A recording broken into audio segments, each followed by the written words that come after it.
Welcome back to the Tracy Take. I am Tyler here with my brother Ryan, and today we are doing Ryan's fourth edition of Mock Draft Monday. We've had 7 come out already, 4 for myself. Ryan's had 3, so this will be the 8th one total, 4th for Ryan. It's going to be a lot of fun. Ryan was telling me before that his this mock's going to be interesting. So I have not seen it, so you will be seeing me react in real time to Ryan selecting J.J. McCarthy first overall. Am I right in that? No, not at all. Oh, that would be crazy. That would be absolutely crazy. I think Jim Harbaugh is the only person that thinks J.J. McCarthy could go first overall. I will say, dude, how wild would that be if they traded Justin Herbert and then Chargers took JJ 5th overall? That would be insane. And then Blake he would Corum, get fired immediately. He would never Blake coach. Corum like 37th overall. Like that would be wild. We'll be live streaming, and I will say expletives. Absolutely. Absolutely will. It's just in pure joy and laughter. It's going to be crazy, man. The more and more mock drafts I do, and even then now too, like for Dynasty, just looking at it, like there's so many guys, like offensives, heavy draft. So it's going to be fun. Let's get into that here. Real quick, though, some housekeeping things. This is coming out on Monday, the 19th. And so this is going to be the week also as well, the start of all of our mock draft series as well. 7-round mock drafts overall. And one for every single team. So if this is your first time on the channel, be sure to subscribe and also ring the bell to get notified when your team's mock draft comes out. We're going to have several coming up over the next couple of weeks. And then on top of that as well, after the combine, we're going to do another 3-round mock draft series and then a 7-round mock draft series after that, kind of working our way all the way up to April. So be sure to subscribe and ring the bell to get notified when those videos drop. Ryan, take it away. All right, let's get into it here.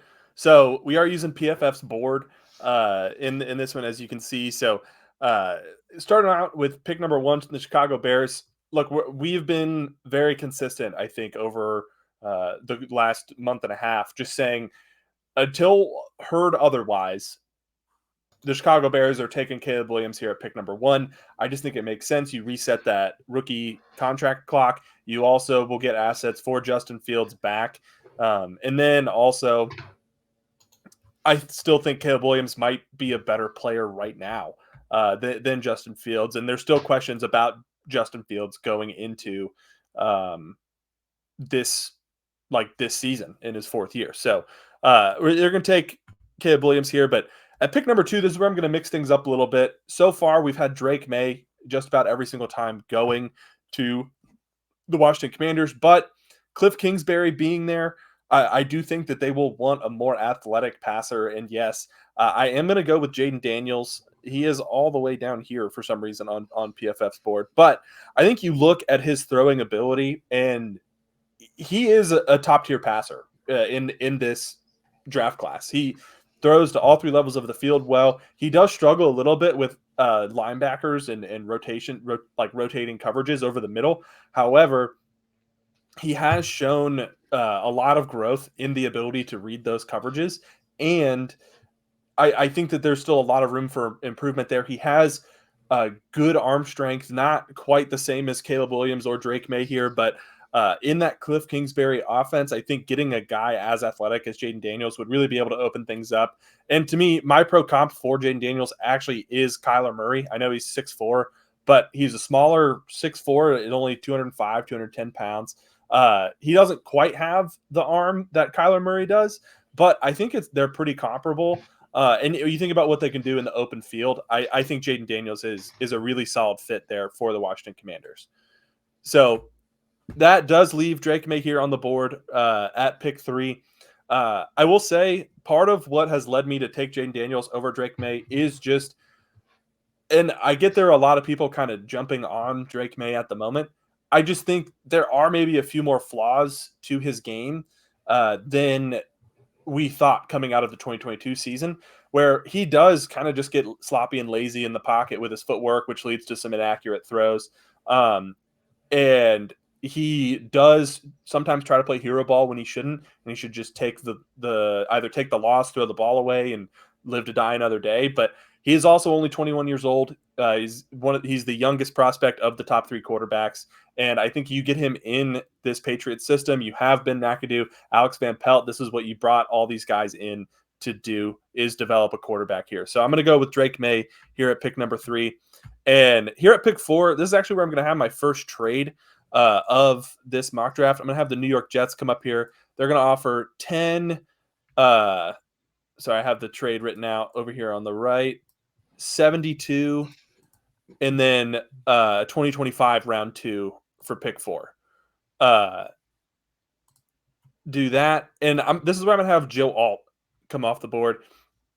The more and more I look at this draft, to me, there are two surefire things. Marvin Harrison Jr. is a wide receiver 1 in the NFL, and Joe Alt is going to be a solid, like all pro level left tackle for the next 12 years in the NFL, barring any injuries. And I think the Jets, they have been struggling to get high quality tackle play, and they just go out, they get Joe Alt right here, and they just fix all those issues right away. That for me, I think is just so important for the Jets to do, because Aaron Rodgers, they're kind of going all in, I think, on this year. And you look at that roster, and really the only holes are on that offensive line. So, and with a deeper tackle class, I think you have guys like Christian Jones, Javon Foster, Kingsley Suamataia from BYU. Like, you have other guys that they can go after later in like rounds 2 and 4 to potentially.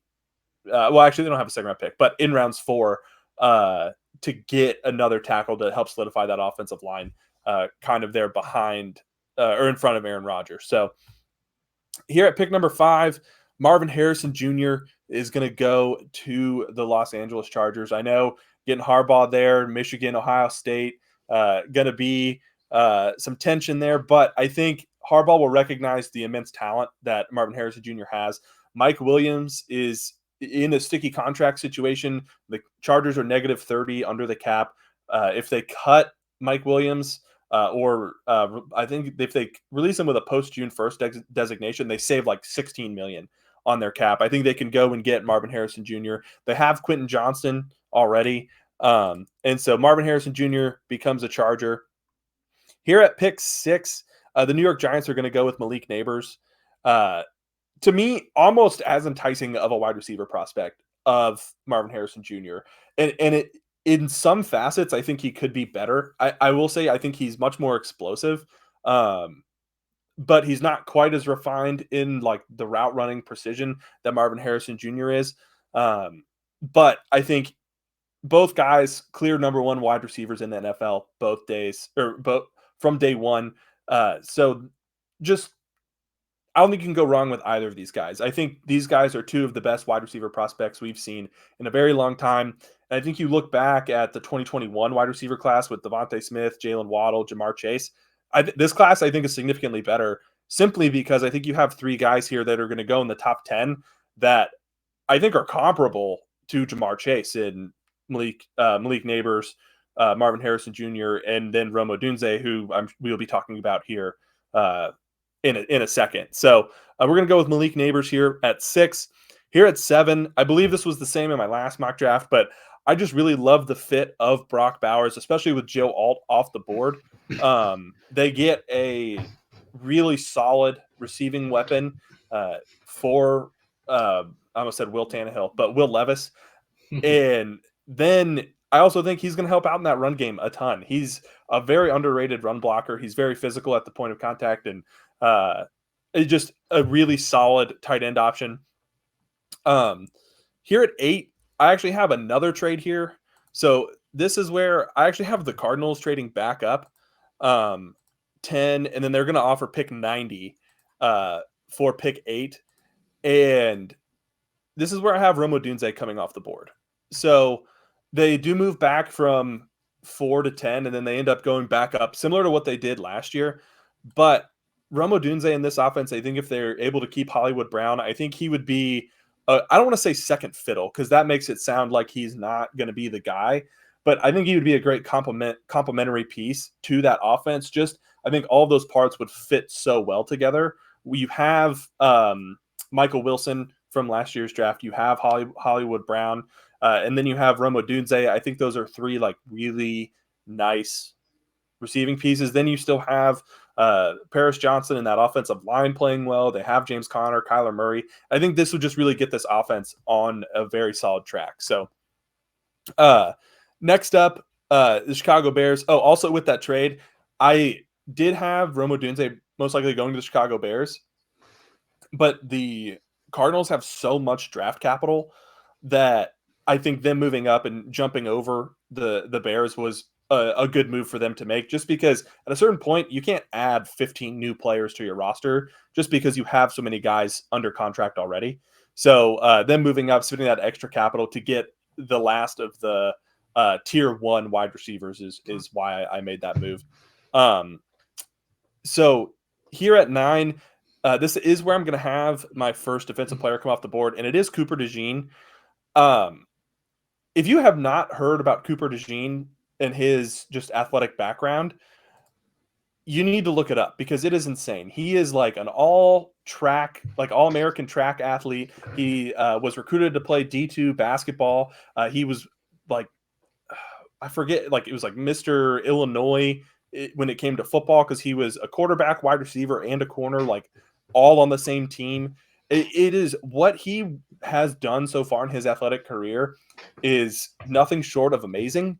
And to get an athlete like that at 9, I don't know if he's the best pure outside corner in this class, but I am so confident that a defensive coordinator or a head coach could very easily find a role that Cooper DeJean will be a Pro Bowl caliber defensive player at, just because he's so athletic and he has been doing it, like, I don't want to say doing athletics for so long, but he has succeeded at every single athletic endeavor that he has ever done. And I think if you get a guy like that in your building, especially for a secondary that just needs like really, really good players at the moment, I think that's a fantastic fit there for Cooper DeJean. Here with the Atlanta Falcons now trading back to 10, this is where I have Jared Verse coming off the board. He is my top edge rusher. I really like him next to like a Calais Campbell, especially on third down sets if he's going to be in a rotational role for the first part of the season. Him next to Calais Campbell, then you have Grady Jarrett. I love that just amount of power and physicality on that defensive line. And like, that would be fantastic. He, to me, is the best all-around edge rusher. So he's going to be the best against the run also. The Falcons were much improved against the run last year. And he still is athletic enough to be that outside linebacker if you wanted to run that 3-4 type of system. He can stand up, put a hand in the dirt, no matter what. So here at 11, Minnesota Vikings, kind of similar thing here. And this is that point in the draft where I feel like the difference between 11 and 35 is so narrow. Because I was like realistically thinking like, man, if they wanted, like they could go after, I doubt they would do a Brian Thomas Jr., but like they could go after an Amarius Mims or a Troy Fatanu and get somebody on that offensive line. And I ended up going with Nate Wiggins just because to me, he's the freakiest athlete at corner. Kool-Aid McKinstry is probably the best plug and play, but with how Brian Flores likes to play, I think Nate Wiggins is going to be the stickiest in man coverage just because of how athletic he is. And then they can bring him in and refine his technique and do all of that. So I do really like that fit there. Denver Broncos here, to me, they really need offense. They need a quarterback. They need a wide receiver and offensive line. But at this point, I'm not really in love with a lot of these fits. So I'm going to go with my highest rated defensive player, and that's going to be Dallas Turner. They do really need an edge rusher. I do think that's probably the biggest thing that this defense lacked this year was just a guy to consistently get pressure on the quarterback. So we're going to go with Dallas Turner here. Las Vegas Raiders. Raider Nation was very vocal in our 3-round mock draft that they don't feel that they would go with a left tackle. If they are going to go with a tackle, it's going to be a right tackle. And Talise Fuaga, just an extremely solid right tackle. He's not this explosive athlete. He's not this like overwhelmingly strong force. He just has really solid technique. He has really good feet. He's never caught off balance. He's so patient with his hands. And I think he's the best pure run blocker in this class. And I think for what this offensive line has needed, And I think what type of offense they're going to want to run, I think Talise Fuaga would be a fantastic fit here. The Saints, Olu Fashanu falls right in their lap. He is a top 10 talent. I know there's some concerns about his ability to handle power and his ability and how that will translate to the next level. But he's a freak athlete. He's only 21 years old, so some of that is going to develop, and as he gets older, especially too, I think once when he's a professional and he's doing this full time, I think he's going to be fine at the NFL level. And so the Saints, they get their next left tackle of the future. I will say he's definitely athletic enough. He can play both sides. He's also, I think he's 6'5". He could play guard for a short amount of time. I know they have a lot of offensive linemen hitting free agency, but again, he's athletic enough. You can pretty much put him anywhere, and I think he'll be okay at the NFL level. Here with the Colts, this is where I actually have Quinion Mitchell. Going to be my third corner off the board, but he had a fantastic Senior Bowl. One of the things I love about him is just his mentality. When he was at the Senior Bowl, Roman Wilson was lighting it up, and Quinion Mitchell at the end of day 1 or 2 just kind of went over and he pointed at Roman Wilson and was like, I want you and me one-on-one right now. Let's go. And to me, if you're going to have an outside corner, that is the type of mentality that you have to have. I can take on anybody. I want this matchup. He wants that moment. And I other than that, physically, I really like what he brings to the table. I think he's a great prospect. So we're gonna have Quinion Mitchell come off the board here. And then the last pick before I'm going to take a break and let Tyler take over. This is actually where I'm going to have Jackson Powers Johnson coming off the board here to Seattle. I just really like the fit. I think you look at what they're trying to do and building for the future. They have the weapons on the outside. They have the tackles. Now I think they just need to solidify the interior of that offensive line and then continue to just build. I could see them going defense here, but with the top 2 edge rushers off the board, I didn't want to go that route quite yet. And I think Reek Woolen, Devon Witherspoon, especially as they continue to play together, I think that secondary will just continue to improve as well. So Jackson Powers Johnson here. Tyler, I'm going to take a break and throw it over to you. What are some of your thoughts so far? I think this is a great draft to show how much volatility there has been, from our first couple of mock drafts. Like I think before then, this is the first time Olu hasn't been one of the top 2 tackles, even in the beginning. I think on my mock draft, I think Olu was one of the top tackles here as well. I can see a lot of this happening, except the one I will say, I don't like the Cardinals storyline here personally. I don't think logically it makes sense. I think the Jets would make a horrible trade to move up and then pass on Marvin Harrison Jr. to get a tackle and also give up. They wouldn't have a pick then for another 100 picks. I can see that's something the Jets organization will do. Not that I dislike Joe Alt. I think that they should get Harrison Jr. in that instance if they were to do this trade. But that's they have Garrett Wilson, they have Alan Lazard. I actually think their receiving room is good. They just need a tackle, and I think if they wait, granted in this scenario, like the other guys fell, but I think Joe Alt, when you look at him on paper, I think is fit like a fantastic prospect. He doesn't really have any true flaws. And to me, for the Jets who have struggled so long with that tackle position, I think that's worth it. So I'll push back a little bit. I think one of the reasons why, yes, our offensive line is not great at all, but I think also one of the reasons why that they struggle a lot is because they don't have anybody else outside of Garrett Wilson or Breece Hall. Alan Lazard's not, like Randall Cobb, he's not the guy. They don't really have a tight end. I think you could help that offensive line out. So if you have Garrett Wilson on one side, Marvin Harrison Jr. on the other, then you got Breece Hall in the backfield. Then you got Aaron Rodgers, who's going to be the mastermind. He's going to be the conductor of that offense as well. I think he'll be able to help call formations, help call blitzes. And I think that would be the game changer. Don't get me wrong. I think Joe Alt would be phenomenal on the Jets organization. But if it's between Marvin Harrison Jr. and Joe Alt, I believe they should go with Marvin Harrison Jr. just because, one, there's just going to be more weapons that they can go and throw to. Then you'd have Marvin Harrison Jr., Garrett Wilson, Breece Hall. Like that right there is, I think, going to be an amazing. I think it's worth giving up that 3rd round pick for Marvin Harrison Jr. Not saying Joe Alt's not worth that, but I want to move on though now to the Cardinals. I don't like the Cardinals. So then they pass on Marvin Harrison Jr. Then to trade up and then take the 3rd ranked receiver when the number 1 ranked receiver was there already. So I don't know if I agree with that trade overall with the Cardinals.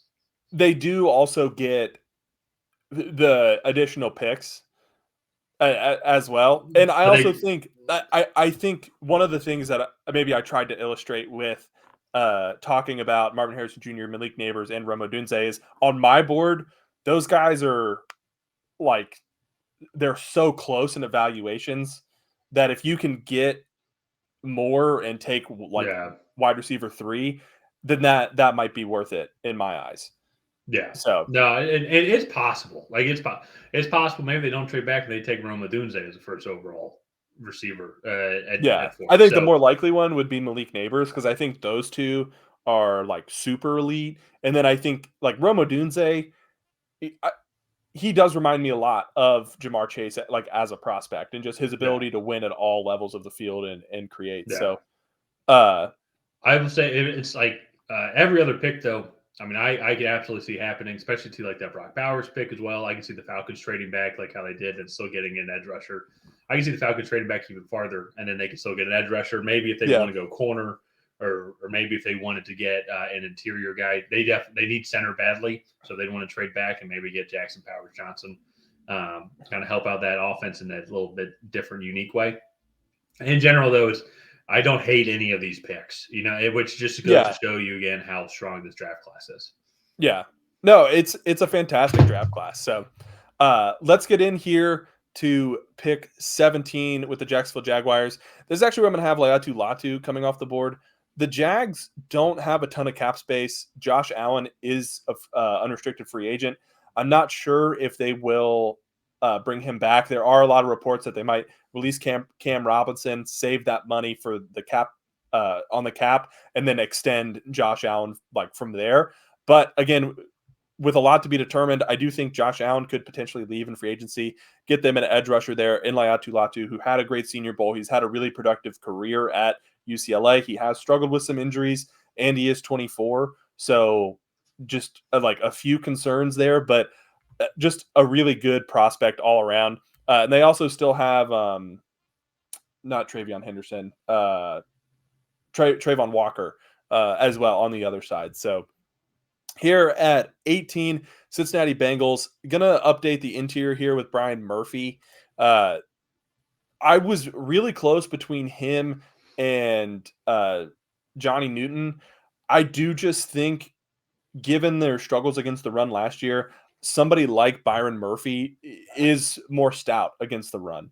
And I do think he has surpassed Johnny Newton as a lot of people's top defensive tackle so far on their big boards. And I think he's just a better fit for the Bengals because he still has some pass rushing prowess and he's more stout against the run. And I really like that one there. This is actually, I also have another trade here. And if you didn't like my first Arizona trade, maybe you will like this one. So we have the Arizona Cardinals coming up, trading pick 27 and I believe 72 to go up to 19. And I'm going to grab Terrion Arnold here. He's the top corner left on the board, and he's really the top one in that top tier because I think there's 5 guys in that group: Cooper DeJean, Nate Wiggins, Kool-Aid McKinstry, Terrion Arnold, and Quinion Mitchell, where like those 5 guys are almost interchangeable, and he's the last one left of that group. And so I think the Cardinals go up. Again, they have the assets to move up. They need cornerback help. And I think he's just a really good fit. He can kind of play all over the field. He can shadow receivers. He's a better natural athlete than Kool-Aid McKinstry, even though I do feel McKinstry is a little bit better is a little bit like more of a plug and play option. Sorry, I misspoke. Kool-Aid McKinstry is still on the board, but he is not now because I have the Pittsburgh Steelers taking him here. With the style of play, they like to do a lot of zone blitzes in Pittsburgh. They have Joey Porter Jr. as well. And then Minkah Fitzpatrick is getting older. Kool-Aid McKinstry is great in that type of scheme. And I think he's probably the most ready to go right now. I do think he might be a little capped with his ceiling. So real quick, I do want to hear your thoughts on the Cardinals trade there. I like it. I don't know if they do it with the Rams. I could potentially see them do it with the Bengals or the Steelers. Okay. Just because of the division rival. But I can absolutely see that. And with how many picks the Cardinals have in the top 100, if they really love a player, I mean, I think that they're going to go and get them. They have the draft capital to go and do it. And so, and they got Roma Dunze at 8, and then they got Terry Arnold at 19, and then they're picking again too. I think at like 35 or 36 or something like that. Yeah. So they have that flexibility if they want to go move up. And then now they have the extra pick as well that they got from the Jets. Which I think they gave actually to the Falcons. Yeah, they gave 90 to the Falcons. They have 72 and 73, I think. I like the aggressive.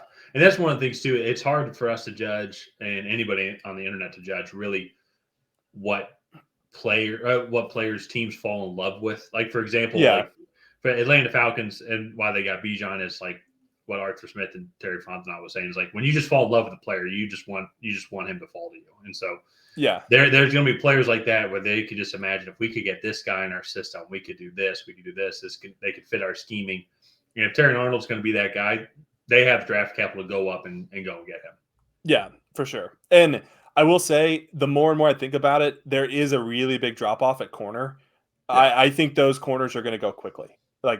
There will not be at 25. I would be very surprised if any of those 5 guys I named are left. I could see it being something similar to what we saw with the receivers last year, like those first set of receivers. I can see it in 2022. You talking about with like Garrett Wilson, Drake London, Chris Olave, Jameson Williams, all going off like in a string. Dotson was another one. I was thinking more of last year with JSN, Jordan Addison, where it's like 4 in a row. Oh yeah, I agree. But also though to 2022 as well. It's like the entire teams could be like, hey, we need to get a corner now. Yeah. So moving on though to the Miami Dolphins. This to me is where things start to get a little more wacky. But I look at this tight end class, and Jatavian Sanders is a freak. And what I think he'd be able to do in this Dolphins offense. Also, I have him higher. I think he is a first-round tight end because he can block. He's willing to block. He's a great receiver. He's a freak athlete. He's also bigger than Brock Bowers. I believe Brock Bowers is 6'4", 240, 245, whereas Jatavian Sanders is 6'5", 250. He's even bigger. So I really like Jatavian Sanders here to the Dolphins. I think that's a fantastic fit. And that gives Tua another receiving option over the middle, whereas I think you do have Tyreek and Jalen Waddle mostly on the outsides, kind of creating space over the middle. And they have a lot of receivers hitting free agency this year with not a lot of cap money to bring them back. So here with Philadelphia, sorry, I got to find my place. This is where I'm going to have Brian Thomas Jr. come off the board. I know they have AJ Brown and Devontae Smith, but I think adding another wide receiver to that group, especially one that can take the top off like Brian Thomas Jr. He is the 6'4", 215. I'm running wind sprints all day. Throw it in my direction, I'll catch it. He can make contested catches. He has the speed to really separate at the top of routes.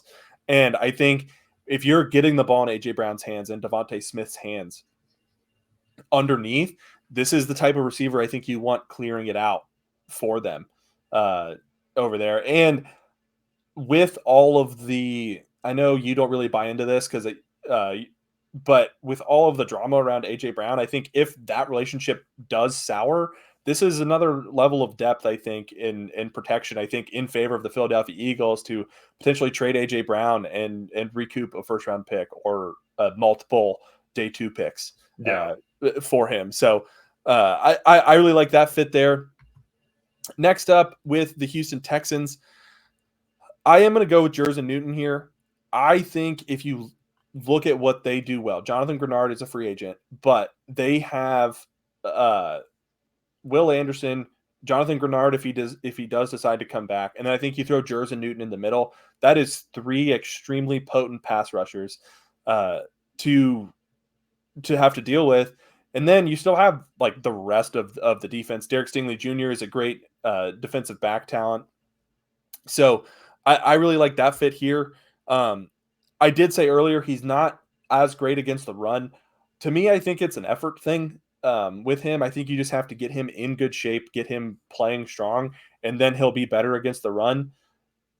So that to me is kind of the reason there. So I don't think it's like a play strength issue or anything. So Dallas Cowboys here. This is another one that I'm very curious to see what Dallas Cowboys fans have to say about this. But a guy that I have really started to like is Peyton Wilson, the linebacker from North Carolina.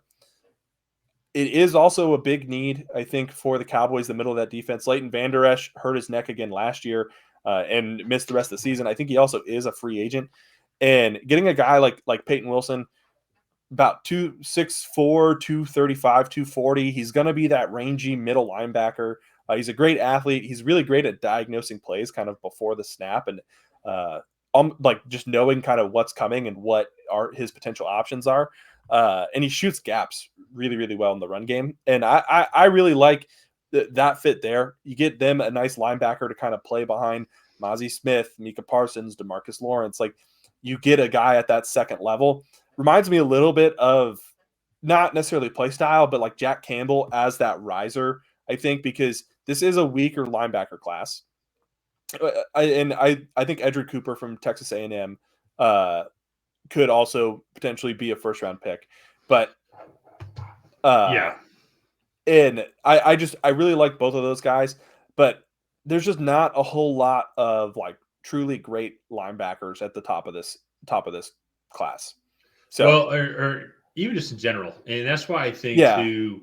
And it kind of goes back to what I said earlier. And for a team like Dallas, who they don't have too many needs. Like I agree with what PFF was saying, like they could improve in those areas.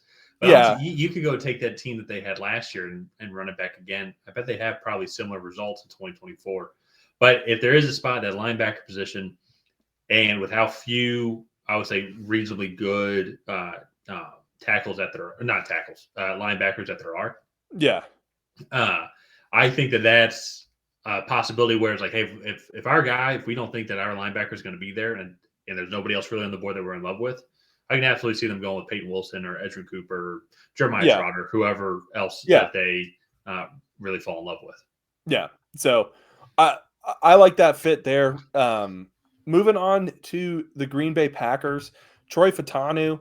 To me, the Packers, they graded out really well on the offensive line. But I think there was a clear hole at left tackle. With David Bakhtiari going down with injury, they had somebody come in and fill it. But I think if you look at where this offensive line, that left tackle spot is probably the weakness of it. And I think you have a really solid young receiver group: Romeo Doubs, Christian Watson, if he can stay healthy, Jaden Reed, right, Tucker Kraft, Luke Musgrave, tight ends. I think the final piece is that franchise left tackle, and Troy Fautanu is not on the level of Joe Alt or Olu Fashanu, but this is a guy you're going to sign to a second contract. He's going to be in Green Bay for 9-10 years, right, at that left tackle spot. Just a really, really solid player. And I think that's exactly what this offense needs. He's very athletic.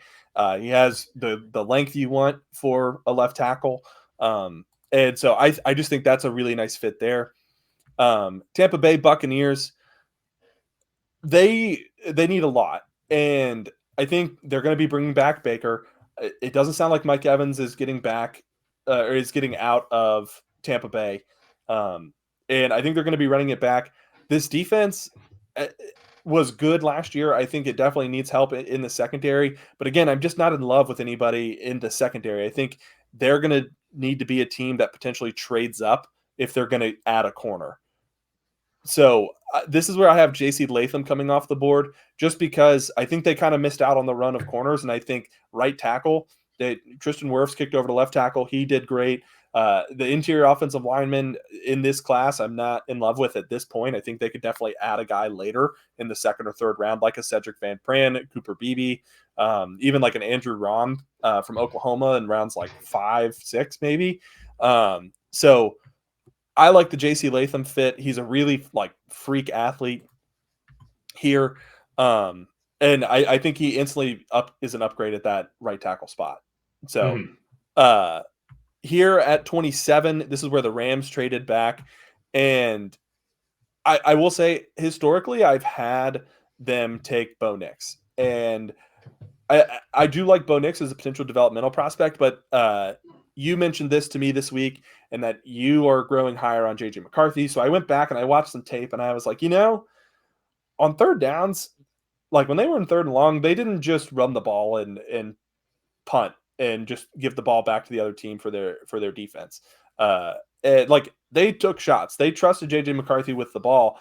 Part of me, I think, why he has such a limited amount of pass attempts is just because, that offensive line was that good and that running game was that good and that defense was that good that if they were stopped all 3 times, then it was like, okay, like, well, then we'll just get it back again and then we'll chip away at it 3 more times. So I do have JJ McCarthy coming off the board here. He needs time in the NFL. I'm not going to sit here and be like, oh, I think JJ McCarthy is the sleeper of this draft, because I think he's a good prospect. You don't really know what you're going to get because he has 150 less pass attempts than all the other quarterbacks this year. I mean, he only threw the ball 330 times throughout the entire year. And so he completed 67% of those. He had Roman Wilson, but that was his top receiver for the most part. And so I think that's a good developmental prospect here. I would be really interested to see what Rams fans think of that. So here with the Buffalo Bills at 28, this is where I have Ennis Rakestraw coming off the board. He played in 9 games this past year. He didn't allow a single touchdown, and that included games against LSU and Georgia, who were 2 of the top offenses in the country this year. Played against some really talented receivers, and I just think they need secondary help. Trey White tore his Achilles. Micah Hyde, Jordan Palmer are both getting into their mid-30s now. And Kaiir Elam, I was not a fan of Kaiir Elam coming out of Florida, and he just has not caught on, I think, in the NFL. So it'll be really interesting to see kind of like what that secondary room shakes out to be. Next up, Graham Barton, the offensive tackle, interior offensive lineman hybrid from Duke. To me, a lot of people on that offensive line in Detroit are getting older or are in a contract year. I think they would be very wise to continue to invest in that offensive line in front of Jared Goff, in front of that running game, which is the heart and soul of that offense. And then they hit big plays off play action, which again, it feeds off the run game. And I just really like what they bring to what Graham Barton could bring to Detroit in his versatility, because he can play both tackle spots. He can play both guard spots. And I'm sure if you teach him, he could probably play center. He's just a really solid athlete. It's a shame that he only played 7 games for Duke this year due to injury, but I really like his fit there. Next up, I'm going to go with A.D. Mitchell from Texas. Watching him, he is a little bit of a body catcher. And he definitely shows that he can make catches away from his frame. But I think you look at his tape, for his size, he's a really good athlete, very fluid. For a guy that's 6'4", he sinks his hips really well at the top of his routes. He doesn't open up his chest to press coverage, and he gets off man really well. To me, I think you just kind of need to work on getting him away or getting him to catch the ball away from his frame. And I think that's a very fixable thing. Just get him on the jugs machine about 20 minutes before, 20 minutes after practice, make him practice, catch the ball away from his frame. And that's how you fix it. Here with San Francisco, I think it was very apparent in the Super Bowl that this offensive line definitely needed some help. So I'm going to go with a freak athlete here in Tyler Guyton. Not the most experienced guy, but in terms of just physical talent, he's a converted tight end at I think he's like 6'6", 327, like just a monster of a human. But he moves. He might be the best moving tackle I think we've ever seen. Just how fluid he is. Like he might be able to play tight end, obviously not at the speed that these tight ends play at the NFL, but like he could play tight end with how fluid he is right now. And I think San Francisco, he comes in, he's that right tackle next to or on the opposite of Trent Williams. You got to learn from him. That offensive line, I think, gets tremendously better. Also, I think about getting Tyler Guyton out in front of Christian McCaffrey on screens or George Kittle on like a tight end screen. And that honestly just I think would give defenses nightmares as a whole. So we're going to go with Tyler Guyton here.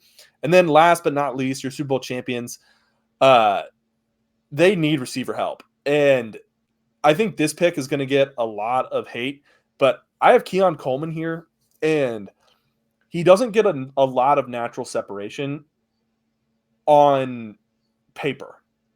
But I think when you go and watch him, he has the fluidity and the speed and the athleticism to get that separation. I think if you put him in an offense that is going to let him operate with more space, you give him the best quarterback of at least this generation. And I really think he shows you that he can separate. I think he would be a really good complement to Rashee Rice. Both of those guys are extremely fluid. And I really like his fit. Also, Chiefs fans will be very happy to hear he has really great hands. He does not drop a lot of passes. And again, I really like the skill set that he brings to the table here. So we're going to go with Keon Coleman. And that is the 4th edition of my mock draft. Tyler, I'm really curious. We kind of talked a little bit about the front half. I'm really curious to hear your thoughts on the second half. I think with his thoughts on the second half is once again, it's just every team. There's just going to be players I think that they're going to like at every single pick. And so I like the Jatavian Sanders pick. I've been saying that for a long time now that I think that they could go after him. And I wasn't sure since Miami's now earlier up in the draft than expected, but it's possible that he'll go 21 overall. We'll definitely have a better feel for him overall after the combine, and potentially even too as well. I mean, maybe he doesn't even make it to Miami. Maybe Cincinnati takes a shot at him. That's what I was going to say is if he goes and lights up the combine, I would not be surprised if teams have him as a top 20 pick. Just like how many tight ends are 6'5", 250 and are going to, and if he, like, imagine if he runs a 4.55. Yeah. Like that would be insane. And just, he has good hands. He's fluid. He's not a Rob Gronkowski where he's like stiff in the hips. Like he's a fluid mover, all throughout the field. So again, not to bash on Rob Gronkowski, but he's very stiff and awkward. So yeah. But I agree, and so it's especially then too after seeing the rookie year that Sam Laporta's had, and I think everybody's wanting that type of tight end, a guy that they can throw over the middle, and it's like middle's covered, and so it's like you're going to have to defend the middle, so then the outside receivers and slot receivers then creates a lot of space for them. Yeah. And Jatavian Sanders then could come in and then. Imagine like then with Tyreek Hill, Jalen Waddle. Also, too, maybe will help take a couple of miles off of them throughout the season. Is if they're not the main guys facilitating the yards after catch and everything like that. If they're able to like pass the ball around a little bit more, I think kind of moving on as well. There's not really too many other picks that I dislike. I really like. I think of all the teams in the second half of the draft, the Rams are the only ones that I can really think of that would be in the running for a QB. And I think trade back, get the extra draft capital allows for them to then take a QB here. And J.J. McCarthy, that's one, just been watching it and then kind of listening about him more. I'm curious to see how he does in the combine. I think he has started to solidify himself as the 4th ranked quarterback overall, especially too when I go look at Penix. And as much as as an IU guy, love seeing like Penix do well, it was probably the best moment in IU football was watching Michael Penix play the national championship for another team. There are some clear just flaws and just physical limitations. Bo Nix, I think we're getting about as close to the ceiling as Bo Nix could be. There's going to be a guy that I think you can take a flyer on. It's going to be McCarthy. Also, too, they didn't have to throw the ball that much this year. I mean, they dominated so many games. But if you go look at this Michigan team, Roman Wilson, the number one receiver, he's creeping his way up. He'll probably be a mid-second round pick. I'm going to project. Actually, I'd love for the Falcons to take him. Blake Corum was one of the top running backs in the league. He's in this draft now. Donovan Edwards as well. He had a great national championship game. Was in and out of the lineup, I would say, throughout the year, but still a great talent as well. Actually, I thought Donovan Edwards went back. He went back to school. No, I know. Sorry, I should have specified that. But just another great back that they had. But he was in and out of the lineup, so he is going back to Michigan. Yeah. And then too, another thing as well. I think the three interior offensive linemen for them, both guards and the center, are in the draft. Are like going to the draft. Zach Zinter would be a fringe first round pick if it wasn't for his leg injury. Maybe he still could be there if he's able to prove like, hey, I'm getting healthy. Like I'll be ready come week one. I think I read a thing about him, and I think they said his timeline is going to be early July for like cleared for physical activities. So he'll probably start like. So Andrew Voorhees, I think, missed the entire year, and he tore his ACL at the combine. Yeah. But so like I imagine Zach Zinter will start the year on the PUP list, and then around week 8 will like come back. So he's slowly, I think, going to work his way up. He could potentially be a fringe first rounder, but he'll probably be late second round, early third round, I would think, for a team going for him. And as well too with the other interior offensive linemen as well. So I say all this stuff is because McCarthy had such a great team around him already, and then the best defense in the league as well, that they just didn't need to lean on him. And so when they needed to lean on him, he did come in the clutch. He made some throws. Dude is super quick. He's got all the physical traits that you'd want in a QB. I think then you put him behind Matt Stafford for a year or two. You put him in that Sean McVay offense. I mean, who knows? I think that they would be the team to go after him. There are a couple teams early on though now.